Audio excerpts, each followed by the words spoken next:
বেআইনিভাবে আইন বহির্ভূতভাবে কেউ নির্বাচনে অংশগ্রহণ করাকে আমরা যেভাবে এন্টারটেইন করি না, এবং আমার আসনে আরও অসংখ্য প্রার্থী রয়েছে।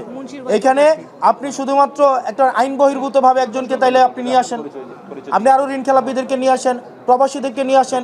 আইন বহির্ভূতভাবে যদি বিএনপির ঋণ খেলাপিদেরকে আপনি নির্বাচনে আনতে চান, তাহলে আওয়ামী লীগ কী দোষ করছে? আইন বহির্ভূতভাবে আপনি না, আপনি শোনেন, আপনি আপনার পরিচয় কি? আপনার পরিচয় কি? না না, উনার আপনি হাউজের নাম বলেন, হাউজের নাম কি? আপনার হাউজের নাম বলেন। না না না,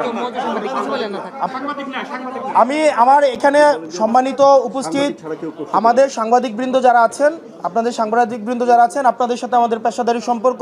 আপনারা নিরলসভাবে পরিশ্রম করে যান, আমাদের বার্তা আপনাদের মাধ্যমেই জনগণের কাছে পৌঁছায়, এবং বস্তুনিষ্ঠ এবং নিরপেক্ষ সাংবাদিকতার মাধ্যমেই 5ই আগস্টের পরে এবং পূর্বে আপনারা ইতিমধ্যেই আপনারা দৃষ্টান্তকারী আপনারা উদাহরণ সৃষ্টি করছেন। কিন্তু আমি আপনার কাছে আপনি মানে হাউজের নাম বলে প্রশ্ন করলে সেই প্রশ্নটা হচ্ছে গ্রহণ করতে ভালো, এবং সেক্ষেত্রে আমার পেশাদারি সাংবাদিকরাও একমত হবেন বলে আশা করি। আপনার হাউজের নাম কি?